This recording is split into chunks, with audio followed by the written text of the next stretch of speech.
a presenciar a continuación tiene como título Hacia la hegemonía cultural de la libertad política colectiva. Y bueno, pues creo que no hacen falta muchas presentaciones. Pedro Gallego, Gustavo Pareja, Gabriel Albiac y moderando la mesa Marcos Peña. Así que bueno, pues que lo disfruten. Y bueno, gracias.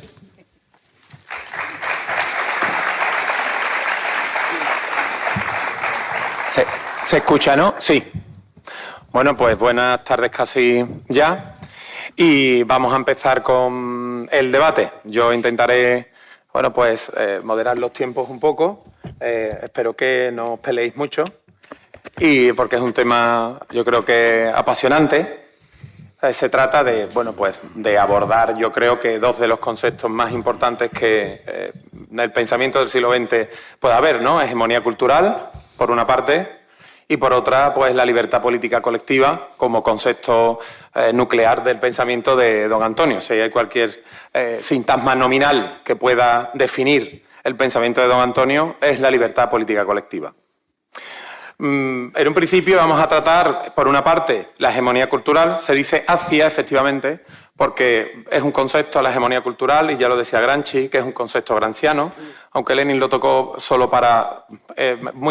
no lo tocó como hegemonía cultural, sino simplemente como hegemonía para criticar el reformismo socialdemócrata, pero sí que es verdad que es desarrollado completamente y el concepto sí que es un concepto nuclear gramsciano, ¿no?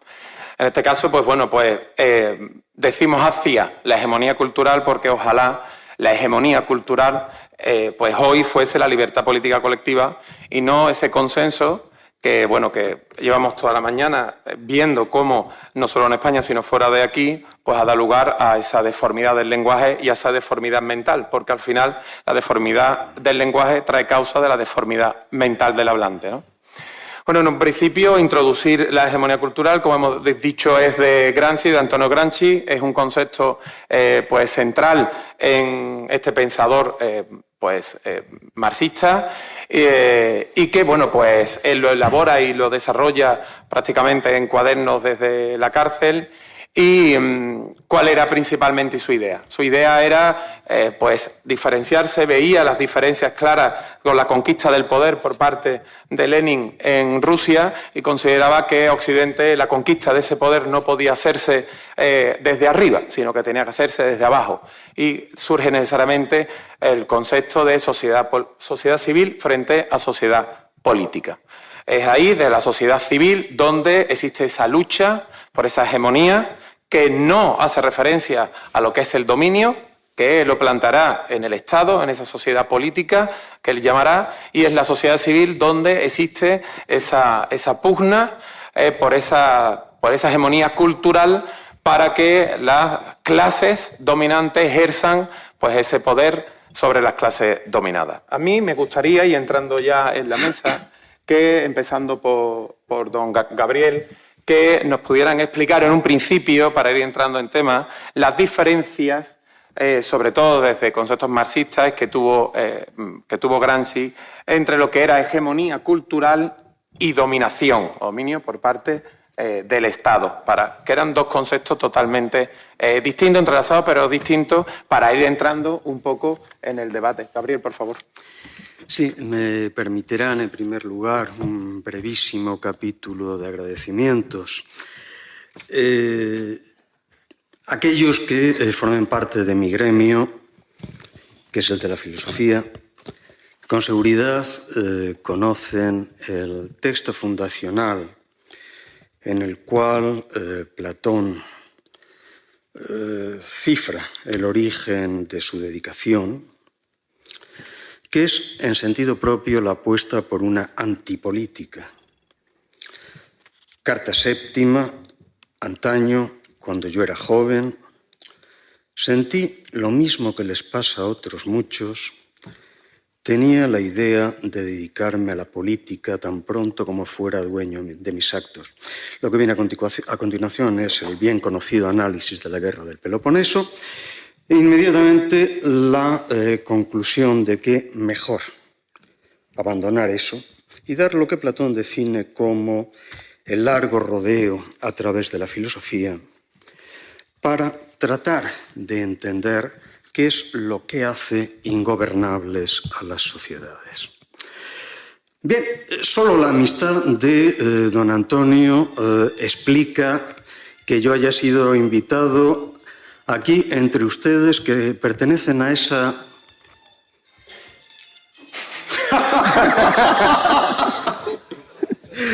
a esa poco habitual especie de los políticos decentes, que en todas partes es una rareza, pero en España más.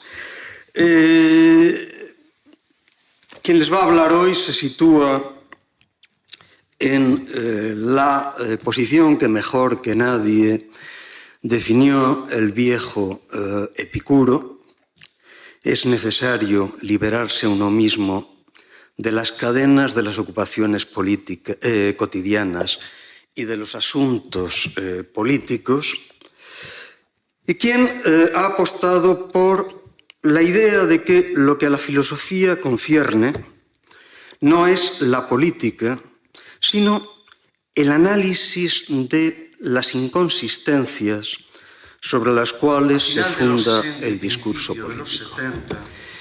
Mi viejo maestro ya muerto, Louis Althusser, formulaba a final de los 60 y principio de los 70 que la filosofía es que la filosofía es aquello que introduce el desvelamiento de los sinsentidos en la aparente dotación de finalismos sensatos en los enunciados políticos. Quien les habla hoy aquí habla de la política únicamente para proponer cautelas, y es lo único que voy a tratar de indicarles. Desmenuzar lo que se dice para tratar básicamente de ser cauteloso, para sospechar absolutamente de todo lo que se dice. Hegemonía política. Perdón, hegemonía cultural, ¿qué digo yo? Hegemonía cultural. Se ha consagrado como un tópico gramsciano. El primer problema a plantearse es, ¿lo es? Para mí no es claro en modo alguno. Tengo dudas filológicas muy fundadas. El término hegemonía aparece en los cuaderni multitud de veces, pero muy raramente y muy lateralmente ligado a la fórmula hegemonía cultural. Hay una cuestión previa que quien se enfrenta a los cuaderni debe tener permanentemente a la vista. La escritura de los cuaderni es una escritura cifrada, es una escritura clandestina. Los cuadernos están escritos en los años de cárcel y Gramsci es perfectamente consciente de que hasta la última palabra que se escriba en esas notas suyas va a pasar por la censura y va a ser en última instancia transmitida a las autoridades políticas. ¿Qué hace con eso? ¿Qué hace eso? Hace que el léxico de los cuaderni sea un léxico encriptado, un léxico que enmascara, a veces muy obviamente, a veces no tanto, lo que está diciendo. Naturalmente, leído a 3/4 de siglo de distancia, y si no se toman las cautelas convenientes, se corre el riesgo de tomar la máscara por el rostro. La obra de Gramsci ha sufrido la gran desdicha de, por un lado, pertenecer a un hombre extraordinariamente atractivo, que a todos nos conmueve por las terribles condiciones de su vida, y al mismo tiempo el estar configurado por un texto en clave que, desgraciadamente, mueve a malos entendidos.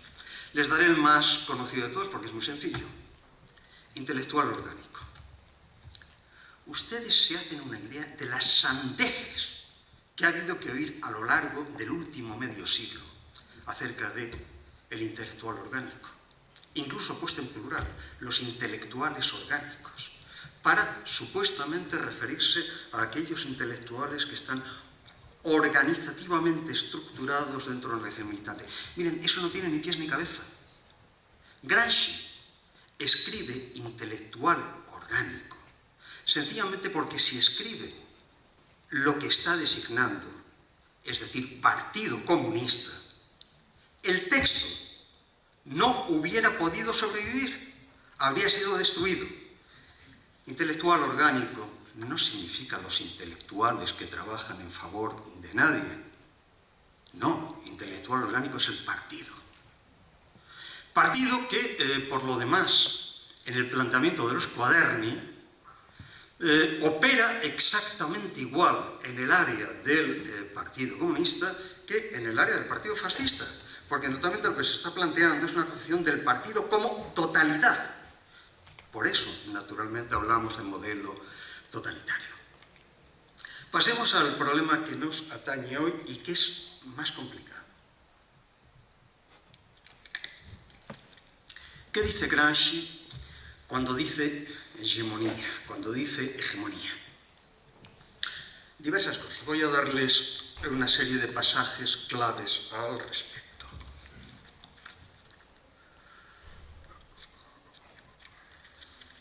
Vamos a ver si los encontramos. Cuaderno 19.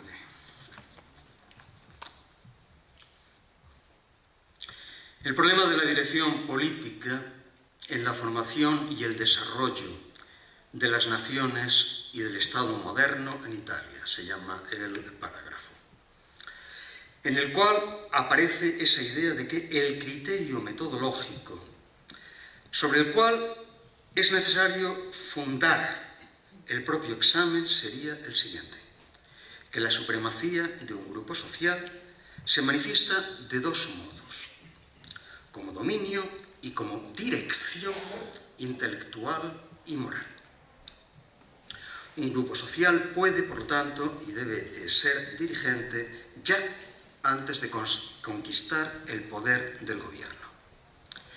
Y debe existir una actividad hegemónica,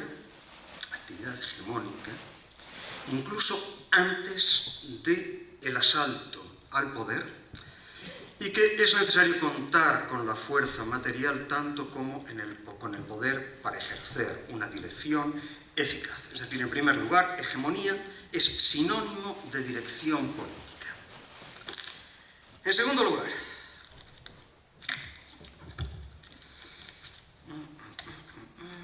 a ver si lo encontramos. Está aquí. En segundo lugar, en las anotaciones sobre Maquiavelo. El hecho de la hegemonía presupone indudablemente que se haya tomado cuenta de los intereses y tendencias de los grupos sobre los cuales la hegemonía habrá de ser ejercida. Que uno se forme un cierto equilibrio de compromiso, esto es, que el grupo dirigente haga sacrificios de orden económico corporativo, pero también que tales sacrificios y tal compromiso no puedan hacer referencia a lo esencial, puesto que si la hegemonía es ético-política, no puede no ser igualmente económica, no puede no tener su fundamento en la función decisiva que el grupo dirigente ejercita en el núcleo decisivo de la actividad económica. El segundo sentido sería, pues, el de una concesión, el de una cesión, el de un consenso que fortalece por su propia apariencia de consenso al dominio básico. En tercer lugar, hegemonía es sencillamente la fuerza impuesta y aceptada.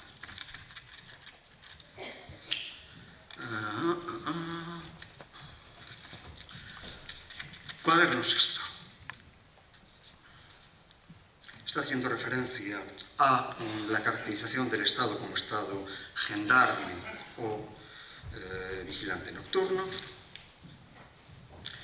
El Estado es igual a la sociedad política más la sociedad civil, esto es, y es la fórmula que más se repite al hacer referencia a la hegemonía, el Estado es hegemonía acorazada de coerción. En la doctrina del Estado, sociedad regulada en una fase en la cual el Estado sería igual al gobierno, y Estado se identificará con toda la sociedad civil, se deberá pasar a una fase de Estado, a partir de ella, guardián nocturno, esto es, de una organización coercitiva, que tutelará el desarrollo de los elementos de la sociedad regulada en continuo incremento y, por lo tanto, conducente gradualmente a su intervención autoritaria y coactiva. Para no prolongar la cosa más de la cuenta, bajo esas diversas catalogaciones, bajo la cobertura de una sola máscara, ¿a qué está haciendo referencia Gramsci? Algo que cualquier lector marxista de su época entiende perfectamente.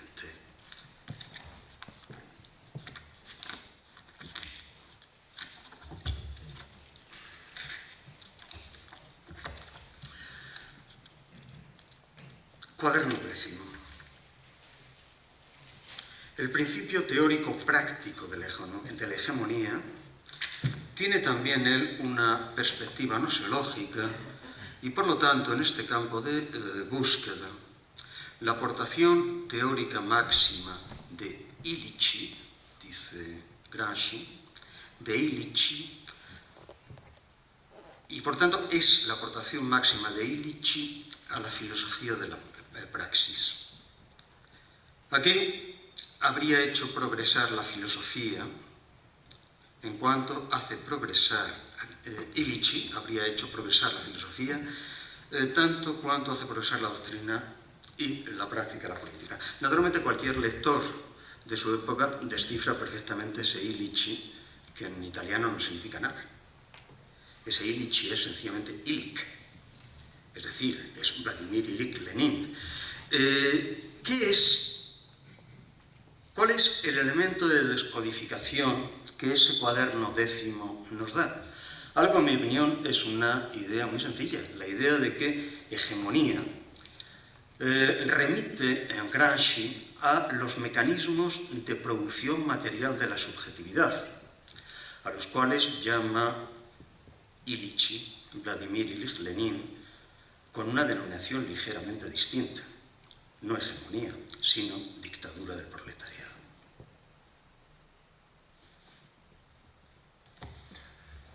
Bueno, voy a dar paso después de que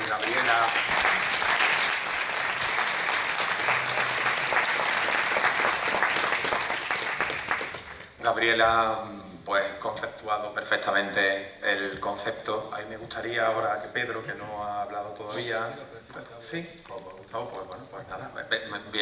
Que mal moderador. Está ahí... Modera. Voy a tener que moderar, voy a tener que moderar en serio.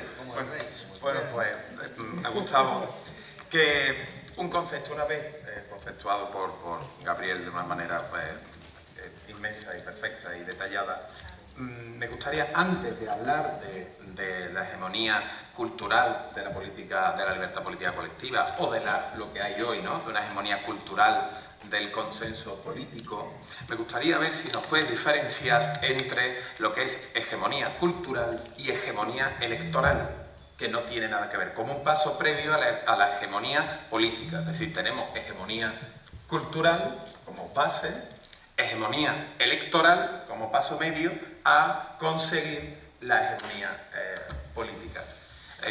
¿Qué nos podrías decir sobre esto, Gustavo? A ver, la hegemonía política ya es un resultado de un procedimiento. El procedimiento tiene como punto inicial siempre la hegemonía cultural. Y esto de aquí es para todo movimiento de masa factor indispensable.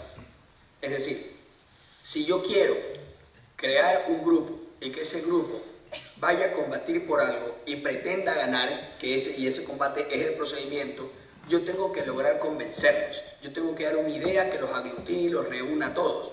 Cuando un grupo ya tiene una idea, en ese grupo esa idea es hegemónica, sé que es la idea que los ha unido y es la idea que enarbolan como bandera. Entonces, en ese grupo ya hay una hegemonía cultural. Precisamente la estructura de los ejércitos es una estructura de hegemonía cultural. Es decir, el ejército cree en la autoridad del mando y cree en la visión de esa autoridad del mando para la batalla que van a enfrentar. Y ahí hay una hegemonía cultural de esa idea, que la tienen que llevar o un procedimiento para poder ganar en ese procedimiento y tener una hegemonía final resultante, que en este caso de los partidos políticos que se preparan por una batalla es la hegemonía política. El procedimiento es la hegemonía cultural. El problema de la hegemonía cultural, como es netamente procedimental, los que votan no todos tienen en mente la hegemonía cultural o la persecución de hegemonía cultural que el grupo que se pone para la elección está proponiendo. Porque los votos son una suma de fuerza. Y como ya había demostrado la Escuela de la Elección Pública, precisamente Tullock y Arrow, con la paradoja de Arrow, las elecciones del electorado no son racionales y se vuelven aún menos acertadas cuando las opciones no son binarias. Precisamente ahí es cuando se produce la paradoja. Entonces, es imposible querer comparar la hegemonía electoral con una hegemonía cultural, porque la hegemonía electoral no obedece a las ideas o a ideas que predeterminan el voto. No tienen nada que ver, es simplemente a cuál movimiento político, cuál partido político logró acumular más fuerza en el momento de las elecciones. Y usualmente es emocional. Usualmente es emocional, el voto no es completamente analizado en la mayoría del electorado. No es una cuestión de fuerza, emoción, motivación, algo que le sonó bien y va y lo hace. No lo hace precisamente porque haya ya una idea que pugne por convertirse en la idea suprema, que esa sería la hegemonía cultural, es decir, un conjunto de ideas que se proponen como dirigentes de una cultura determinada. ¿Ya? Y la hegemonía política, que es el resultado del procedimiento, puede tener una coincidencia con la hegemonía cultural, pero no necesariamente. Pues puede haber hegemonía política que ha venido de procedimientos diferentes, no de un procedimiento electoral, sino por un procedimiento de medida de hecho, y que solamente un pequeño grupo que tuvo más fuerza que toda la generalidad logró la hegemonía política. Y son los que dentro del Estado constituyen también su clase de dirigente. ¿Ya? Eso no significa que en toda la sociedad hay una hegemonía cultural, no la hay, sino que impera el dominio de unos pocos sobre los demás. Por lo tanto, no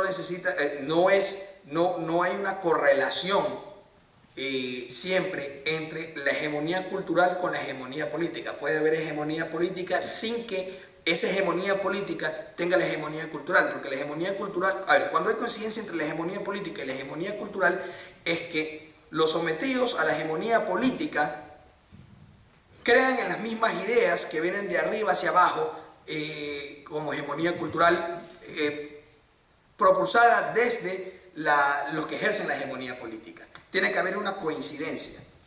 Si no hay esa coincidencia, los que tienen la hegemonía política no han podido introducir a la generalidad, al grupo general o a la mayoría, no han podido introducirles las ideas de hegemonía cultural. Por lo tanto, no hay hegemonía cultural. Este precisamente podría ser el caso de una dictadura. No hay hegemonía cultural. Tanto que no había dictadura, por ejemplo, en Chile, que Pinochet pierde el referéndum, porque no tenía una hegemonía cultural. Él lo que tenía era una hegemonía política. Era el que mandaba. Él y su grupo. Pero mayoritariamente la gente quería otro tipo de estructura, precisamente porque la hegemonía cultural que ellos tenían era totalmente diferente. Y esa hegemonía cultural de los que dijeron no en el referéndum del año 88, a través de una hegemonía electoral, lograron la hegemonía política. Que puede tener... ¿Tú crees que puede haber una hegemonía política que se cree desde arriba, claro, sin necesidad de pasar por la hegemonía cultural y por la hegemonía electoral? Pero por supuesto. Pero por supuesto, pues, las conquistas o los pueblos sometidos no tienen nada que ver con, si son mayoría, no tienen nada que ver con la hegemonía cultural. Viene una hegemonía de arriba hacia abajo. Hay los casos de coincidencia, que fue precisamente el de los Estados Unidos. Fue una hegemonía cultural lo que llegó a convertirse en una hegemonía política. Pero eso es un caso. Yo sí. Perfecto. Vale. Bueno, y como dice Unamuno, si quieres que te oigan en el coro, tienes que desafinar. Pues yo voy a desafinar. No voy a citar a Antonio Gramsci, que ya ha traído los manuales, sus cuadernos, Gabriel, y lo conoce. Tú los conoces mucho mejor que, por lo menos que yo. Voy a citar a una autoridad ahora mismo que se considera en la materia y diré luego su nombre. Y define hegemonía de la siguiente manera. Este tipo de poder político que construye una relación en la que un actor político es capaz de generar en torno a sí un consenso en el que incluye también a otros grupos y actores subordinados. Es decir, un grupo o actor concreto con unos intereses particulares es hegemónico cuando es capaz de generar o encarnar una idea universal que interpela y reúne no solo a la inmensa mayoría de su comunidad política, sino que además fija las condiciones sobre las cuales quienes quieren desafiarle deben hacerlo. No se trata solo de ejercer un poder político, sino además hacerlo con una capacidad de hacerlo incluyendo algunas de las demandas y reivindicaciones de los sentimientos y sentidos políticos de grupos subordinados, despojándolos de su capacidad de cuestionar el orden hegemónico liderado por el actor hegemónico que lo dirige. Esto es de la autoridad intelectual luminaria del pensamiento Íñigo Errejón. Esto es lo que está citado como autoridad en todos los sitios. Bueno, esto es imposible que pueda darse si no es en el estado de partidos. Imposible. Porque precisamente el estado de partidos lo que se supone es la integración de las masas en el Estado. Si ocurriese en un Estado en el que existiera democracia, en el que existiera un sistema de frenos y contrapesos, de checks and balances, como dicen los americanos, claro que hay una inercia, como ha explicado muy bien en su ponencia Gustavo, en Estados Unidos siempre la ha habido, de un progresismo intelectual dominante, pero también ha habido otra parte, ha habido otra cara. Pero es que en Europa eso es un yermo, es un páramo, no existe absolutamente nada de eso. Te barren completamente de la escena como no estés dentro del discurso oficial. Y lo digo, empezando en España por la cochambre de la movida y acabando por el posmodernismo, sí, en la movida que incluyo desde Alaska a Santiago Serón, otro tonto político que está con los de Podemos también. Que me gusta mucho Radio Futura, pero es tonto perdido, este hombre. Eso es el páramo intelectual, esa es la escena política española y me ha gustado, en el sentido de que él mismo lo dice claramente, cómo apelan directamente a los sentimientos y a las sensibilidades, porque precisamente el populismo es la sentimentalización de la política. O sea, es apelar a lo que digo siempre, no es una vuelta de tuerca a la falacia naturalista de Hume, que es extraer del ser el deber ser, de la existencia de algo a su norma. Ya no es ni siquiera eso, ya es del sentimiento extraer la norma. Es decir, si yo me siento vigilante de la playa, pero no el del coche fantástico, sino la rubia Pamela Anderson, a mí me tenéis que tratar todos igual porque si no pongo una demanda urgentemente, porque me siento ofendido, porque mi sentimiento es ese. Ese es ahora mismo donde están todos. Solo habéis tenido que ver, no es el día del orgullo gay, ya va a ser como el Ramadán del orgullo gay, va a durar un mes dentro de poco. En el que todos los partidos políticos se pelean por estar llevando el cartelito. Ese es nada, o sea, es la conquista desde el punto de vista mediático, programático, sentimental, psicológico, está completamente conquistada por esta cultura de la socialdemocracia, porque no es ni posmodernismo. García Trevijano, en su libro El ateísmo estético, una obra que siempre se enfoca hacia su pensamiento político o como jurista, pero es una obra de primera categoría, ya dice en su primer capítulo cómo reniega de ese concepto posmodernismo, puesto que no explica lo que viene después. Yo lo voy a explicar. Viene el detritus, la cochambre, la socialdemocracia. Eso es lo que viene después del modernismo. La nada absoluta. Solo tienen que ver que se ha sustituido ya el intelectual, que no era nada tampoco, se ha sustituido por el tertuliano. El mismo tertuliano te habla de mecánica cuántica y media hora después se habla en otro canal autonómico, pues te habla de ciencia política y por la tarde te habla pues del tema que sea menester. Entonces, ante estos materiales, la hegemonía cultural o la hegemonía política, simplemente mi tesis es que no se puede implementar esta dirección política, como ha definido Gabriel antes, que es uno de los sentidos que tiene, si no es en el estado de partidos. Y que lo primero que hay que acabar es con el estado de partidos. Muy bien, Pedro. Voy a centrar un poco, voy a traer de nuevo a Renin el debate, porque hemos conceptuado efectivamente, os escapáis. Yo me gustaría, se ha hablado de que, bueno, en la última posición es que la hegemonía ahora es la propia del Estado de partido, que su base es la socialdemocracia. A mí me gustaría ahora preguntar a Gabriel, bueno, ¿cómo se ha hecho, qué medios ha hecho la socialdemocracia de ahora para llegar a esa hegemonía? Sé que Gramsci habla de la guerra de posiciones o la guerra de trincheras, esa guerra de posición para ir ocupando lugares estratégicos, pero bueno, realmente, ¿qué se ha hecho para llegar a ese dominio? Vamos a ver. Me ha parecido estupendo que hayas echado mano de los teóricos de ese sentimentalismo político que es el populismo. Yo vengo de una viejísima tradición que partió de una fórmula muy elemental de uno de los grandes maestros de los años 60. Cuando digan ustedes en francés le sentiment, escindan la palabra le sentiment. En español se puede trasladar muy bien. El sentimiento habría que decirlo separando las sílabas. Lo sentido miente. Sentimentalizar la política es mentir, sin más. Sin más, porque naturalmente lo que la producción de afectos busca no es la construcción de enunciados autorregulados, sino la aceptación de dependencia de un sistema de enunciados respecto de otros, lo que Etienne de la Boétie llamaba la servidumbre voluntaria.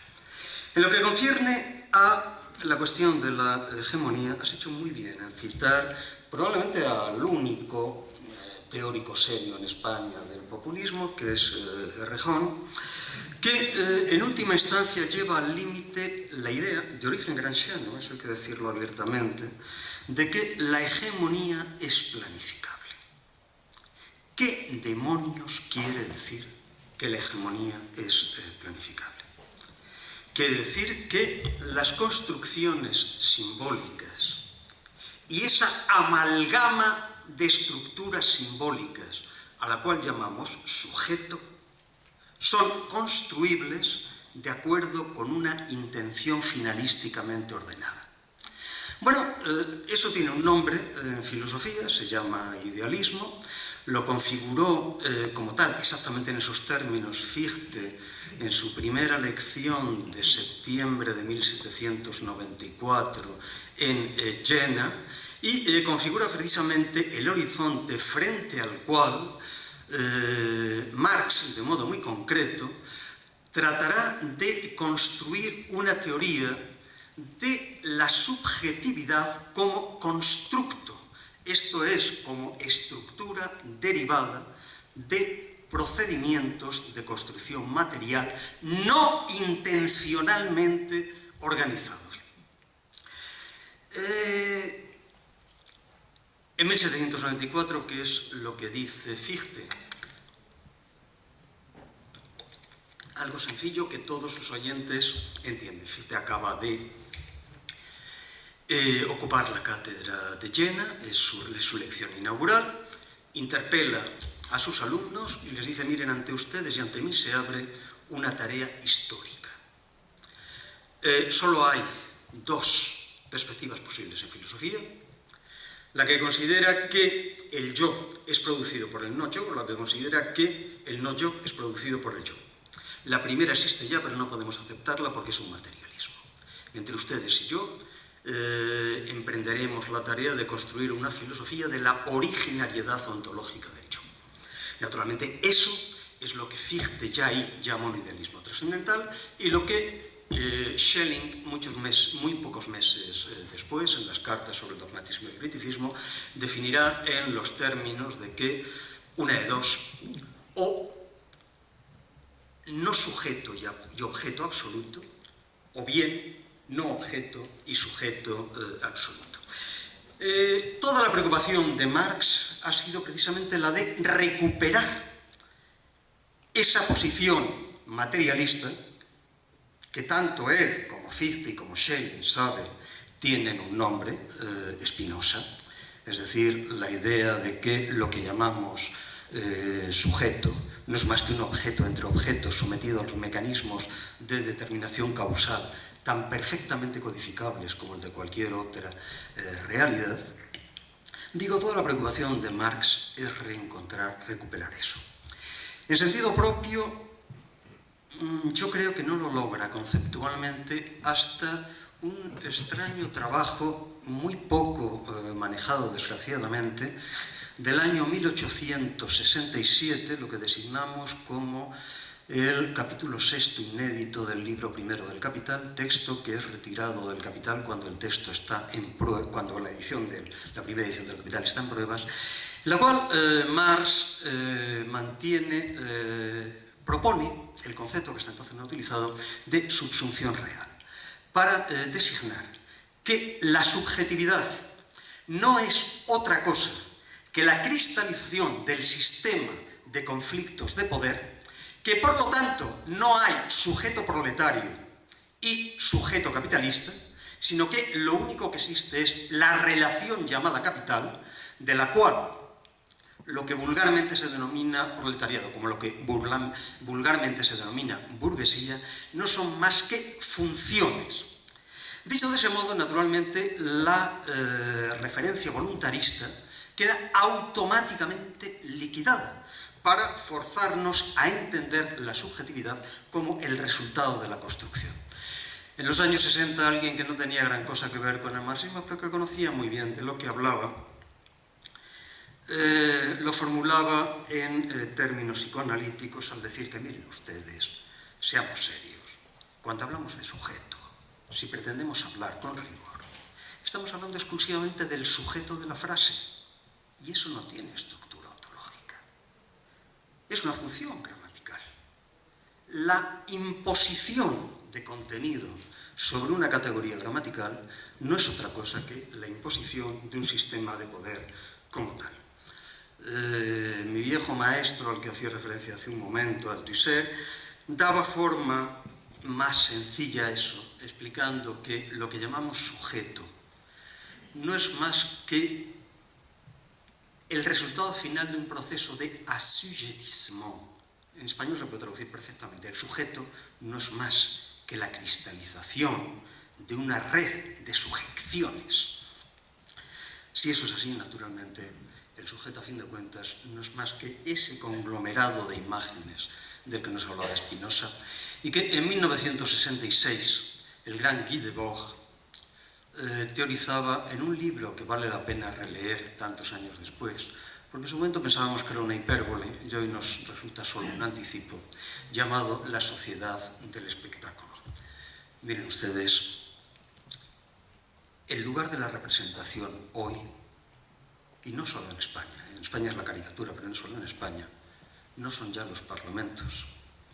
El lugar de la representación son los televisores. Y a fin de cuentas, el verdadero representante político de un país en estos momentos son las Belénes Esteban de turno.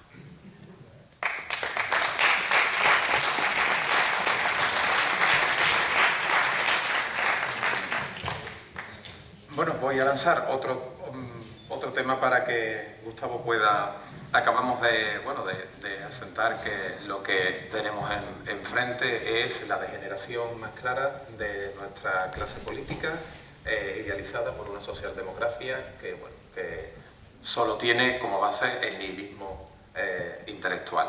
Eso ha hecho hegemonía y, por lo tanto, las consecuencias las tenemos en el lenguaje, las tenemos en la política y las tenemos en la sociedad.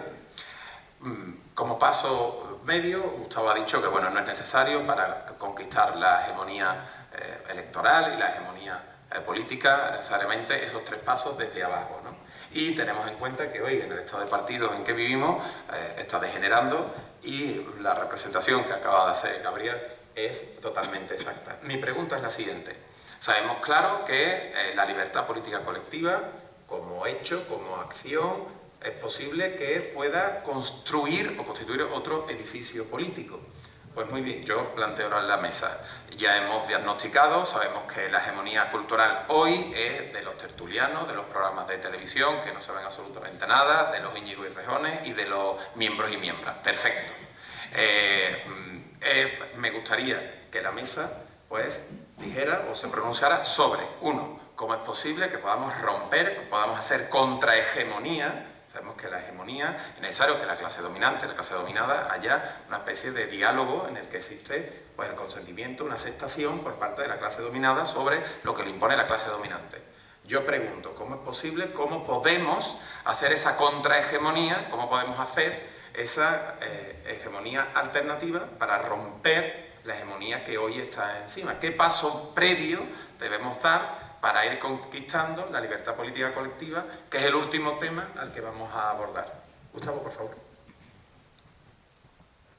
A ver, el problema de la corrupción del Estado de partidos a la sociedad es que una vez que el Estado de partidos ya tiene la hegemonía política a través de un sistema de adoctrinamiento compulsorio estatal, logra corromper a todos los súbditos del Estado para que reconozcan la hegemonía política y las ideas que tiene la hegemonía política como una hegemonía cultural. Es decir, se les da de arriba hacia abajo la hegemonía cultural a través de sistemas de adoctrinamiento. Y la gente lo comienza a creer. Y creen que eso que existe es lo único que es bueno o es lo único que es válido. Entonces, si uno llega a esa sociedad que ya tiene de arriba hacia abajo implantada una hegemonía cultural, el nuevo que llega a ese grupo y quiere rivalizar con esa idea, tiene que traer una idea nueva. Entonces lo que se va a armar es una competencia de ideas. La única forma de derrotar a una idea es con otra idea.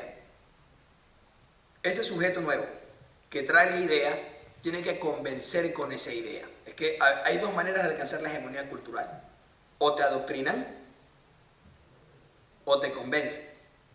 El convencimiento es voluntario, el adoctrinamiento es porque no tienes otra alternativa. Es lo único que te dan y es lo único que puedes conocer.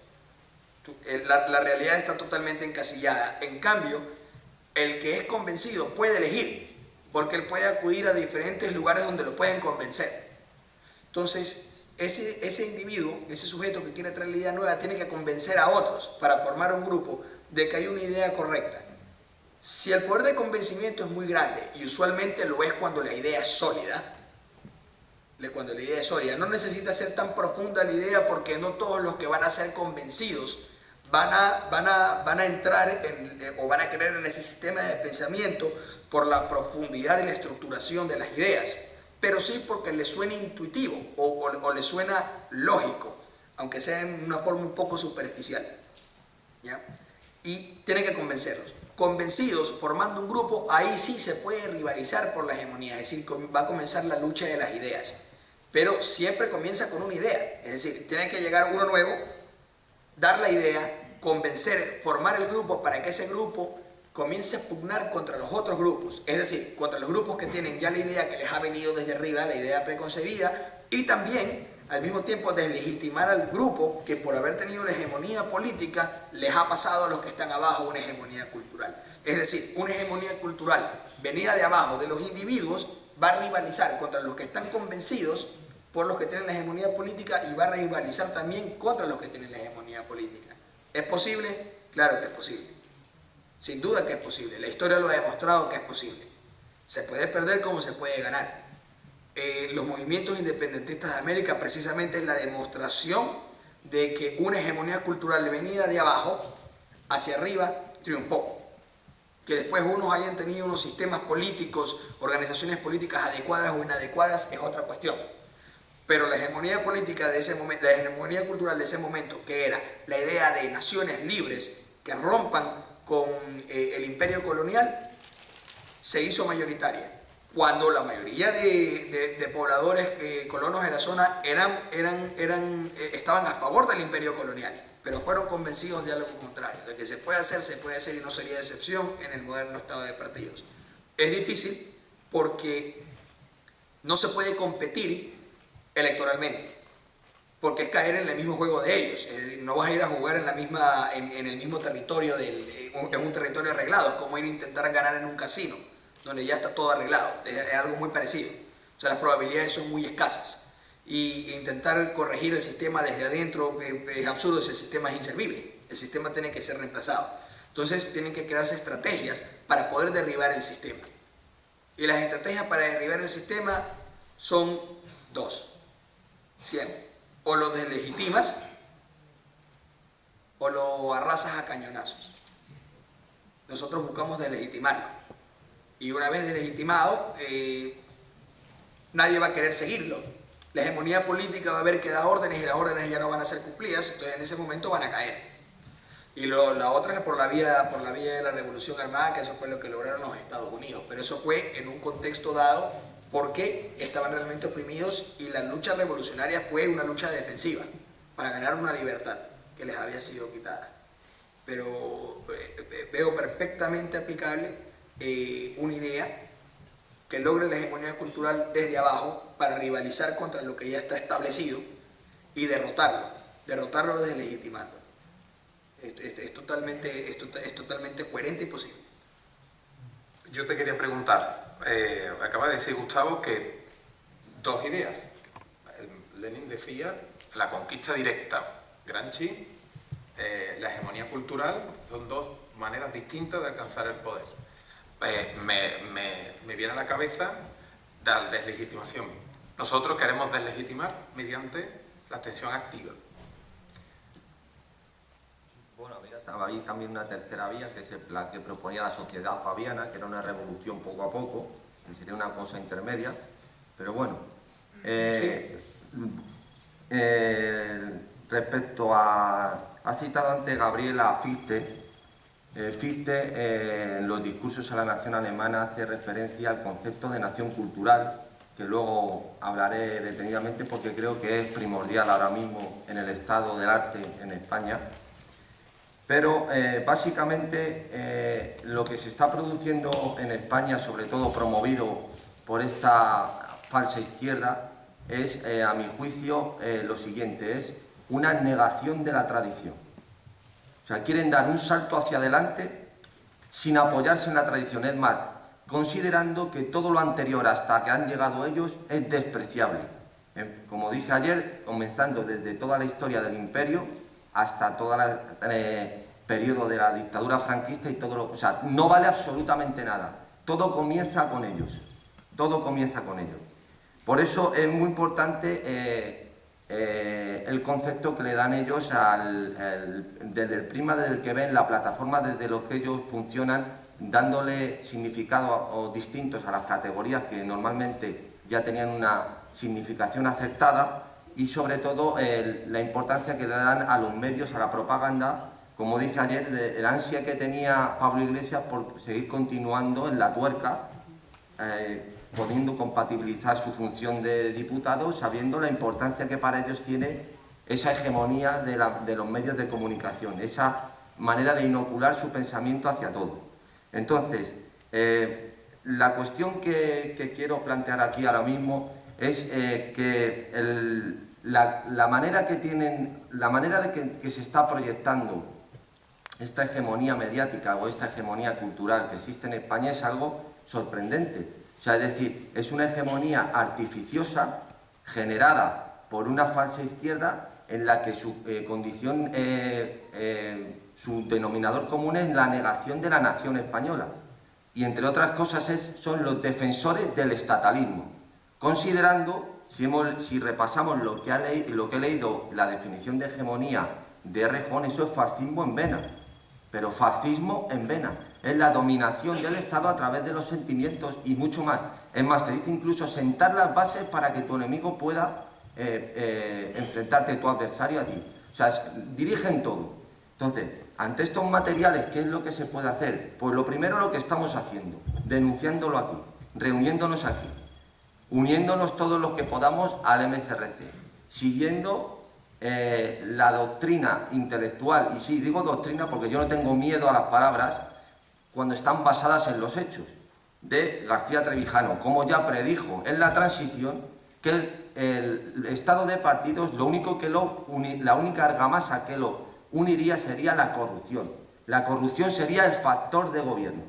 Entonces, dentro del estado de partidos, en la que precisamente Podemos está instalado más que ninguno, y lo que prefieren, lo que quieren además es conquistar el cielo al asalto, como dicen siempre, y quedarse absolutamente con el Estado, nuestra función, aparte de la abstención colectiva, desde luego, es seguir en la lucha, en nuestro movimiento, en la denuncia de que en el estado de partidos no se puede esperar nada más que lo que está ocurriendo. Antes has apelado a la degeneración política, es que no existe nada degenerado, es que el fruto que has nacido de esa semilla no es más que lo que podían hacer, es la corrupción del estado de partidos solo puede dar lo que estamos recogiendo ahora. Ayer hacíamos una interpelación a los modelos económicos o el problema de la economía en España, ¿no? La crisis tan galopante que vivimos y la deuda inmensa que tenemos.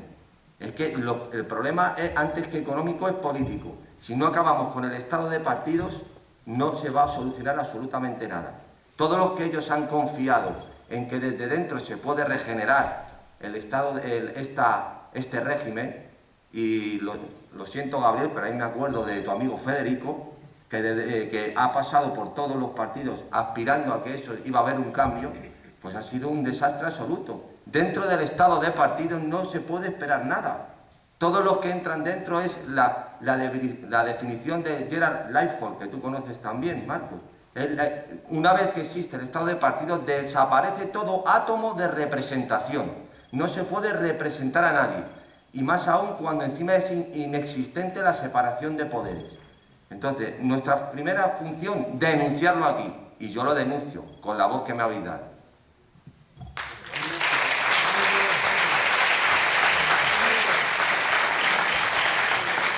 ¿Me perdonas un solo y muy rápido matiz menor? Dices que dentro del estado de partidos no se puede esperar nada. Dentro de la perspectiva de conocimiento de un hombre libre, no se puede esperar nada, de nada.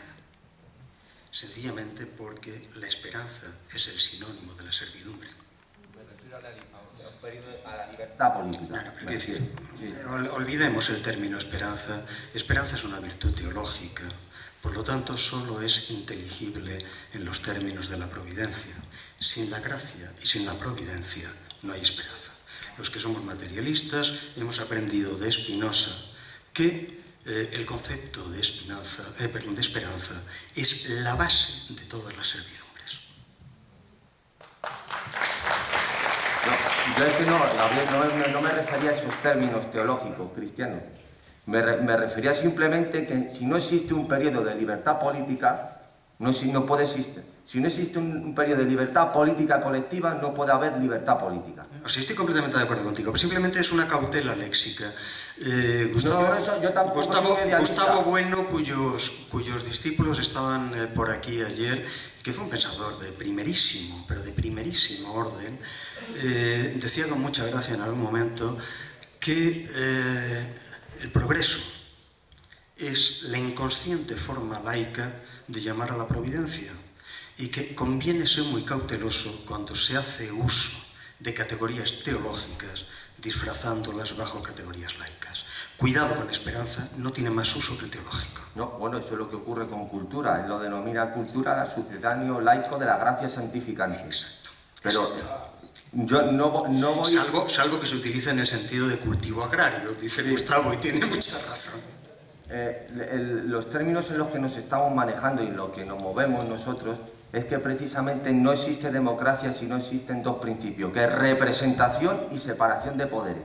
Lo de la esperanza yo se lo dejo ya a los cristianos, yo soy ateo. Entonces, a los términos en los que me estoy manejando es que dentro del estado de partido no se puede esperar nada, quiero decir que no pero se puede... fuera tampoco. Sí, no, bueno, depende. No se puede esperar nada. No se puede esperar nada en el sentido de que muchos creen que la solución existe votando a un partido distinto de los que están. Esa era la tesis que yo manejaba. Yo no soy un idealista tampoco. Creo que Ortega y Gasset, idealista, en su obra La España invertebrada, plantó la semilla de un cáncer terrible en la que se ha basado toda la transición. entre otras cosas, los nacionalismos, el problema de los nacionalismos, creyendo que los problemas de que España era como unos compartimentos estancos, que al darle la espalda a todas esas nacionalismos centrífugos, ellos se encerraban más en esa deriva y en esa inercia separadora, y que el problema de los nacionalismos era de Madrid, que no se preocupaba por ello. Yo no soy ningún idealista, yo lo único que creo es en el sistema de Montesquieu, en el sistema de la Constitución americana, el sistema de frenos y contrapesos, de que un poder tiene que vigilar a otro poder y de que haya mecanismos en la que exista la representación y que los ciudadanos puedan elegir, no votar a sus representantes, y que haya una separación de poderes. Esas son mis bases. Luego ya cada uno, si el que sea cristiano, que espere lo que quiera.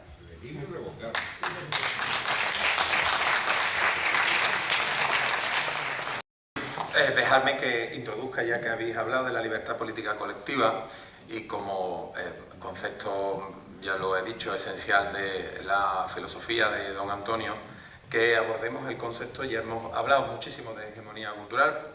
Un inciso: Wolfman, uno de los ideólogos del Estado de partido, decía que el Estado de partido estaba constituido para que no pudiera derrocarse solo y exclusivamente con las armas. Se terminó. Uno de los ideólogos y compañero de Gerard Leighton. No había otra forma. Para eso se constituyó después de la Segunda Guerra Mundial. No quiero entrar en eso, es mi tesis y no quiero entrar, pero bueno, pues una cuestión a debatir también. Es blindado, efectivamente, es blindado. Es una cuestión, puede ser. Después de una legitimación tiene que haber una acción. Si no, la cuestión es que me gustaría que abordáramos el concepto de libertad política colectiva, que también desarrolla don Antonio en su teoría pura de la democracia, y que me gustaría que pudiéramos hablar del concepto, de qué elementos lo conforman y cómo podemos llegar a ella. Es evidente que este acto hace honor para llegar a esa libertad política colectiva. Lo principal es la libertad de pensamiento y sobre todo la honradez moral, ¿no? Es tener eso es lo que nos permite hoy estar aquí, ¿no? Pero me gustaría que abordáramos, nos quedan 12 minutos, no mucho más, que abordáramos el concepto de libertad política colectiva, haciendo hincapié sobre todo que lo importante es la libertad colectiva, porque libertad política se ocupó también más de qué, pero sobre todo es la libertad colectiva, por favor. Vamos a ver, yo sobre este aspecto puedo decir muy poca cosa. Antonio sabe perfectamente que es un aspecto en el que disentimos conceptualmente. Yo, que soy un antiguo, me atengo a la vieja demarcación de los pensadores del 17 y muy específicamente de Spinoza, que en el Tractatus Politicus dice que animi enim libertas fortitudo privata virtus est, ad imperi virtus securitas. Es decir, la libertad de la inteligencia es, o fortaleza, es una virtud privada, mientras que la virtud del Estado es la securitas, la seguridad. En el terreno del Estado, el Estado es un aparato constrictivo, un aparato articulado por una serie de estructuras que van desde los aparatos represivos de Estado, muy bien estudiados desde el siglo XIX, hasta esos aparatos ideológicos de Estado que estudiaba Althusser, es decir, la configuración simultánea de las constricciones materiales y de las constricciones simbólicas. No hay Estado no constrictivo. Estado y constricción son sinónimos.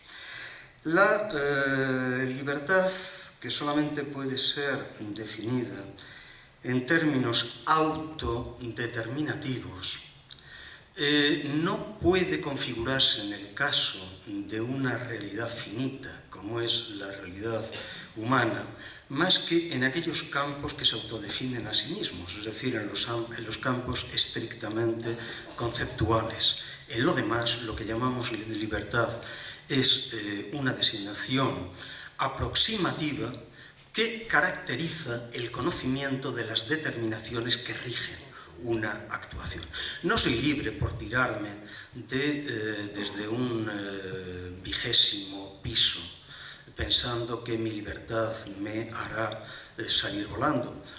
Soy libre allá donde conozco cuáles son los mecanismos de gravedad y resistencia del aire que pueden permitirme, por ejemplo, utilizar determinadas máquinas para efectuar ese lanzamiento sin impactar contra el suelo. Las Securitas que el Estado proporciona es únicamente el sustrato, el suelo, a partir del cual se puede configurar eso que el viejo Lucrecio, al inicio del libro segundo de Rerum Natura, describía como la actitud del sabio que observa la tempestad desde la playa, es decir, que deja que llueva.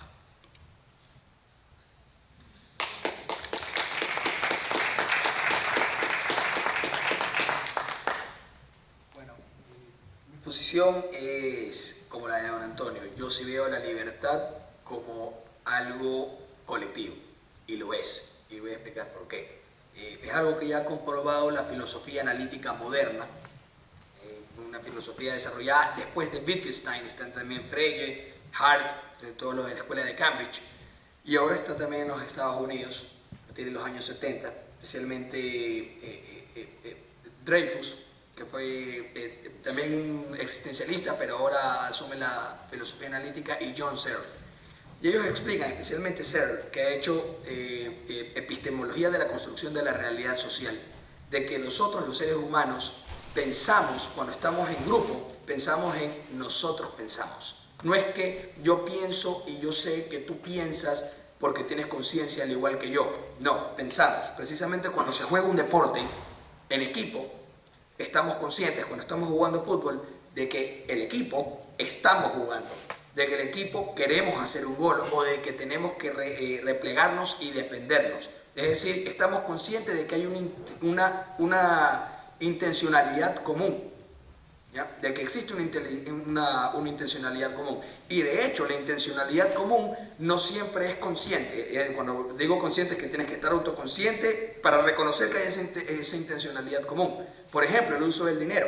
Todos aceptamos el dinero y lo damos por válido. En ningún momento nos hacemos autoconscientes de qué es ese dinero, qué representa o para qué sirve. No, simplemente en nuestra intencionalidad común, que es inconsciente, sabemos que ese papel representa la potencialidad de poder realizar transacciones para adquirir recursos.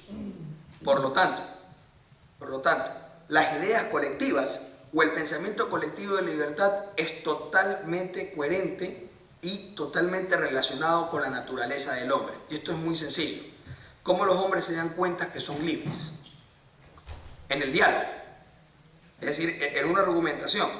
Porque, dos están en el jardín del Edén y solamente hay uno. Ese uno no tiene ningún conflicto, porque para que exista conflicto tiene que haber otro ser humano. El conflicto es algo netamente social. Él tiene todos los recursos a su disposición, pero aparece otro en ese momento, en el jardín del Edén. Entonces, podrían competir por recursos si es que los recursos no son abundantes en el jardín del Edén. Sin embargo, en el jardín del Edén pueden existir todos los recursos en unas cantidades enormes. Pero el que aparece en segundo lugar, llamémoslo sábado, le dice a viernes: pero yo quiero ocupar el mismo espacio físico donde tú estás parado. Eso es físicamente imposible. Ahí ya va a haber un problema de escasez, y ese problema de escasez traería un conflicto, salvo que cooperen. Al momento de cooperar es que reconocen que tienen que argumentar para evitar un conflicto y ver cómo se ordenan. Así van a ser un orden espontáneo, natural de organización social o de cooperación social. Y eso se basa siempre y cuando se conciba de que la argumentación es una vía para no romper el principio de no agresión. Es decir, argumentamos para no agredirnos. ¿Ya? Podemos estar en desacuerdo de todo, excepto de que tenemos que argumentar. Y de que tú has argumentado y estás en contra de lo que yo te estoy diciendo. ¿Ya? Entonces, el principio de no agresión es que yo reconozco que no puedo agredir al otro y él reconoce que no me puede agredir a mí. Reconocemos que no nos podemos agredir. ¿Por qué reconocemos que no nos podemos agredir? Porque no nos vamos a utilizar ni a instrumentalizar. Cuando reconocemos que no nos podemos instrumentalizar, que no nos podemos agredir, automáticamente hemos reconocido que somos libres, porque no hay ninguna disposición del otro. Pero es que nos reconocemos que no nos podemos instrumentalizar.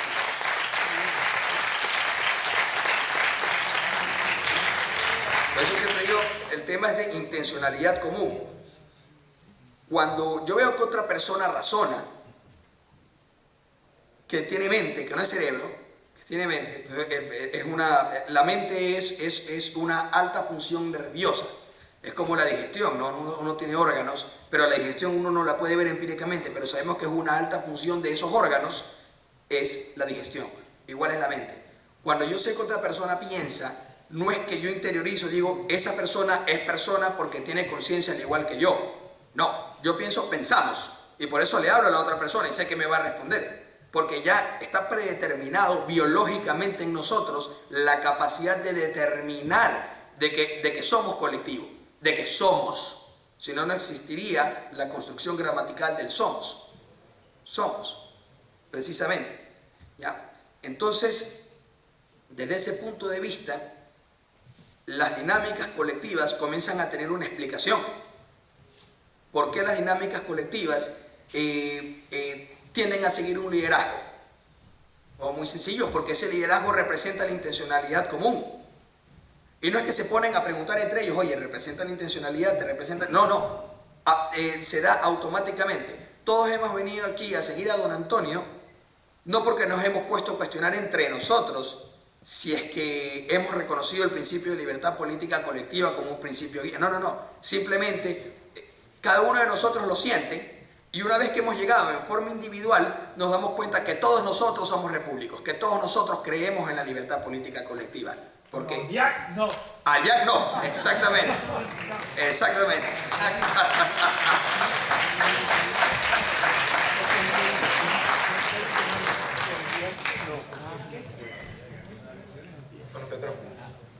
¿Yo? Sí, dale. Pero eres amigo. Lo único que une a los hombres libres, dice el viejo Spinoza. Bueno, yo no me voy a referir en términos tan trascendentales ni tan paradisíacos como ha dicho también Gustavo, que ha hablado del paraíso o del Edén. Yo me voy a ceñir simplemente tampoco a los intereses comunes. Yo no creo en los intereses comunes ni en las voluntades generales en historia. Lo que digo que para defender las voluntades individuales o las voluntades egoístas tiene que haber previamente una libertad política colectiva para poder posteriormente defender las libertades individuales. Y la diferencia que existe entre un régimen que es democrático y un régimen que no lo es, como el Estado de partidos, es la imposibilidad de conquistar el poder.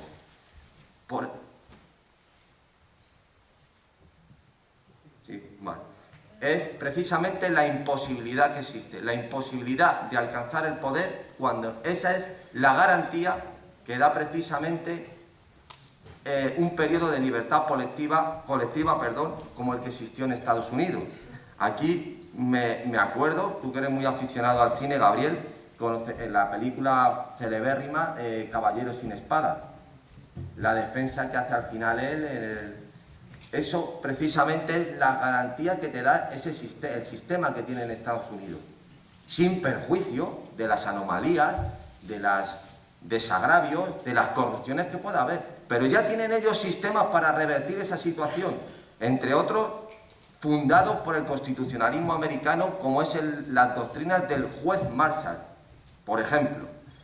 Eso es precisamente lo que nosotros buscamos, unas reglas de juego. Y esas reglas de juego, que es como entendemos la democracia, tienen que partir de un periodo de libertad política colectiva, para que a través de ese periodo se redacte una constitución y luego que cada diputado defienda sus intereses. Claro que yo no creo en los intereses colectivos, en las voluntades colectivas, en las morales colectivas, de ninguna manera. Que eso, ¿cómo se dice? Eso es como una suma de vectores que cada uno tiene su dirección y sentido y quieres que todos al final se sumen de una manera perfecta y alineada en la dirección a la que todo el mundo le gustaría. Eso es imposible, pero es que de eso no se trata. Se trata de defender, para que haya defensa de intereses individuales, debe haber primeramente unas reglas de juego, y esas reglas de juego tienen que estar basadas en un periodo de libertad política colectiva. Nada más.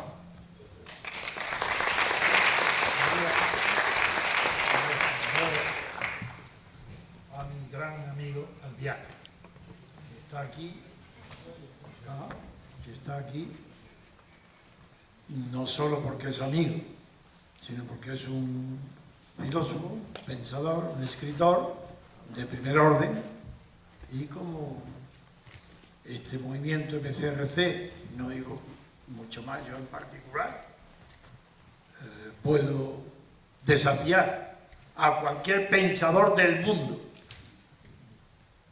que me responda con honestidad intelectual en el léxico, porque cuando Pedro ha hablado de que tenía esperanza en la libertad política, Gabriel Albiac, sin darse cuenta, porque es una buena persona, ha utilizado un truco lingüístico que no tiene derecho a hacer, y fue decir que él no creía en la esperanza como una virtud teologal, cuando lo que estabas tú diciendo era simplemente que teníamos la convicción de que la libertad política podía triunfar. Nada más.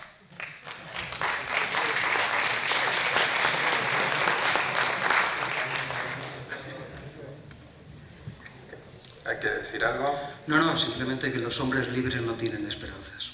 No las necesitas, que la tenemos. No las necesitas. La prueba es que tú votas al PP. Por tanto, estás votando a un partido que está rompiendo España, y sin unidad de un sujeto constituyente no hay la menor posibilidad de libertad política. Tú no crees en la libertad política de los españoles. Y yo sí creo, porque creo en mí, creo en él. Y la suma de todos, creemos en la libertad política colectiva. Es más, digo algo mucho más profundo.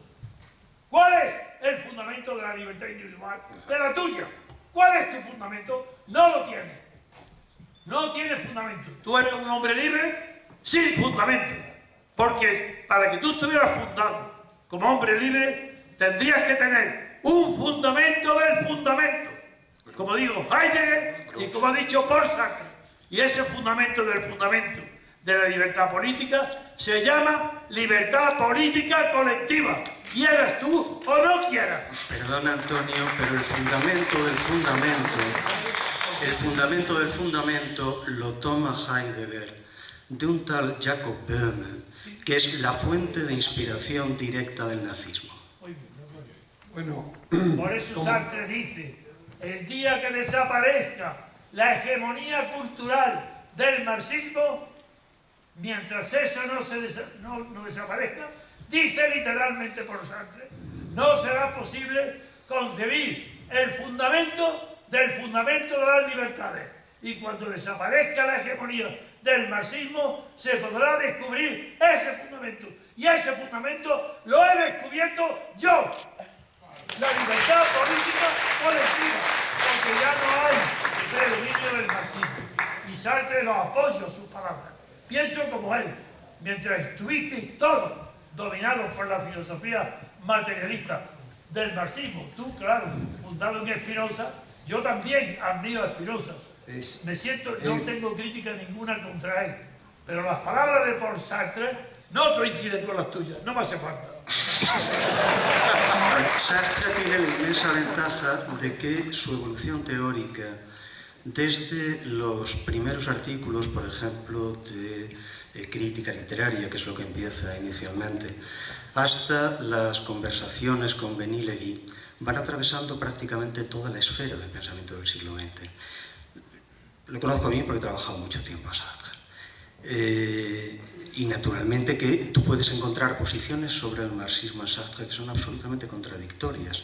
Si tú tomas el texto del 48, Materialismo y Revolución, y lo comparas con la crítica de la razón dialéctica, las tesis de uno y otro texto son exactamente las contrarias. A mí no me conteste con erudición, sino no, con pensamiento.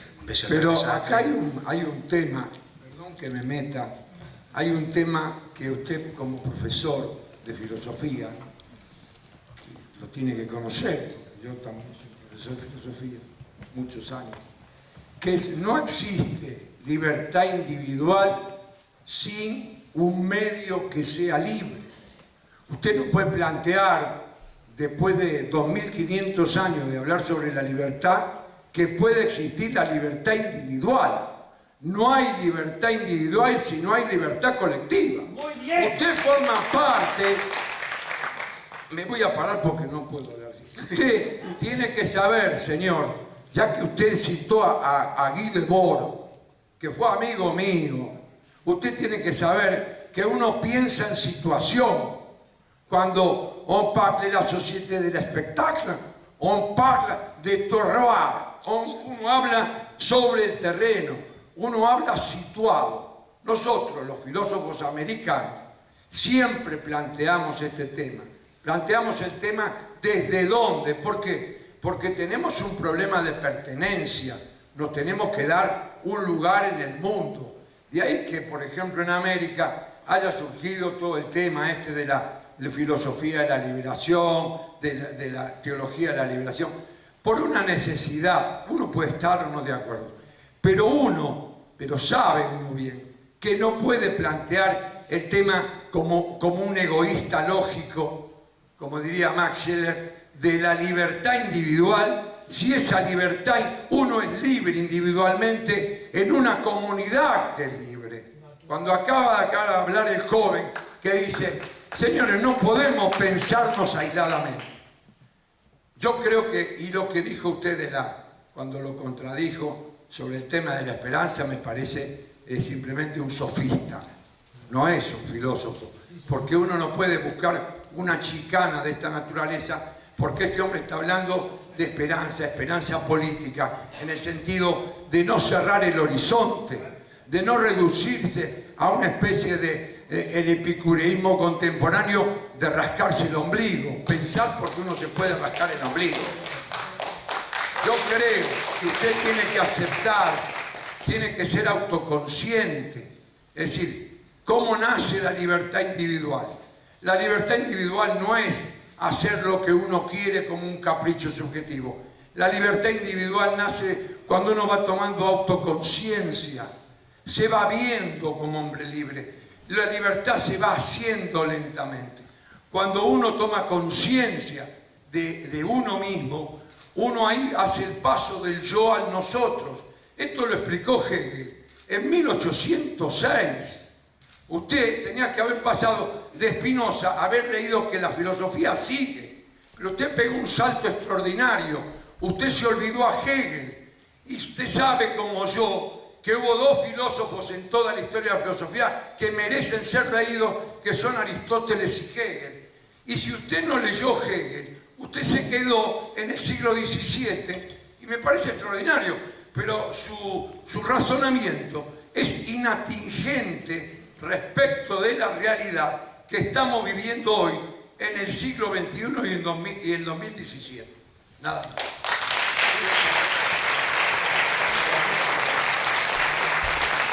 Mis lecturas son irrelevantes, pero me he pasado media vida leyendo a Hegel. No le sirvió de mucho. Tal vez.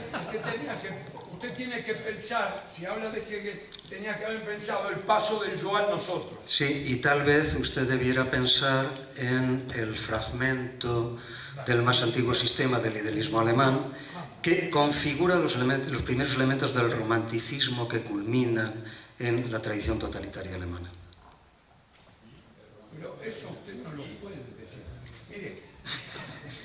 ¿Por qué? Mire, la gente acá no entendió lo que usted quiso decir. Pero yo entendí lo que usted quiso decir. El pensamiento único, el pensamiento políticamente correcto, hace derivar todo pensamiento de nosotros, lo quiere enviar a un sujeto colectivo. Y a ese sujeto colectivo quiere darle fuerza hegemónica, quiere transformarlo en una fuerza que no se pueda contrastar. Por eso acá el joven, mire, el joven lo aventajó en su razonamiento, porque yo no creo en la memoria colectiva, no sé qué dijo Juan, bueno, pongámosle la memoria, no creo porque ciertamente lo que hace Hegel es salvar al hombre, pero el hombre lo salva en la medida que lo insertan en nosotros. Pero usted no puede volver. Hegel hace lo que llama la Aufhebungssein. Y la von Sain no es como enseñan los profesores, que está la tesis, la antítesis y la síntesis. La von Sain está la negación, está la afirmación, la negación y la negación de la negación. Es decir, se avanza conservando. A ver si me explico. Entonces, el marxismo dice que Hegel es un totalitario porque avanza conservando. Pero nosotros tenemos que avanzar conservando porque formamos parte de una tradición. No nos podemos inventar que salimos de un reposo. Perdónenme que yo me entusiasmo, pero no salimos nosotros. Nosotros salimos de una tradición. Hasta usted también salió de una tradición. ¿Por qué? Porque nosotros no podemos quedarnos. Entonces tenemos que avanzar. Y en ese momento tenemos que negar la tradición. Pero no negarla para aniquilarla, sino para superarla. Y eso no es la idea de progreso del mundo liberal. No es la idea. Nosotros tenemos la idea de progreso en el sentido avanzar conservando. Esta es la gran enseñanza de Hegel. Por eso se transformó en un filósofo, en uno de los más importantes filósofos. Yo creo que usted sigue insistiendo con una lectura totalmente individualista. Y bueno, y discúlpenme, pero no comparto. Verá, yo también tengo una tradición, es la que viene del Vladimir Yankelevich, que analiza exhaustivamente hasta qué punto la tragedia mayor de la Europa contemporánea se llama romanticismo alemán. Bien. Yo no hablo de erudición y paso a un terreno donde me considero maestro, y es el terreno del jurídico. Soy jurista, y como jurista a ver quién se atreve a replicarme a lo que voy a decir ahora. Donde hay derechos subjetivos, hay facultades, pero no libertad. La libertad individual no existe, solo derechos personales o individuales. En cambio, porque la libertad es incompatible como idea con el derecho. Donde hay derecho no hay libertad. Para que haya libertad tiene que ser contra el derecho. Y eso solamente hay una, la libertad política colectiva, porque es la fundadora del derecho. Esa es la diferencia, Gabriel. Y si no lo sabes, es normal que no lo sepas, porque no has estudiado yo no soy derecho. jurista. Y no me respondas con erudiciones. Hijo, es como si yo te dijera a ti que no respondas con argumentos jurídicos. Pues eso, tú eres jurista. ¿Eh? No, yo no soy jurista. Es lo que te estoy diciendo, yo no soy jurista. ¿Es que tú crees que puede haber derecho Que no sin sé. libertad? No, Antonio. eso no es de jurista. Ahora hablo de filosofía pura. ¡Pura! La libertad y derecho no son términos filosóficamente incompatibles. Absolutamente. Pues ya está, estamos de acuerdo. Pues por eso es necesaria lo que tú no sabes, la libertad política colectiva, para que ella sea la fundadora del derecho subjetivo que tú tienes.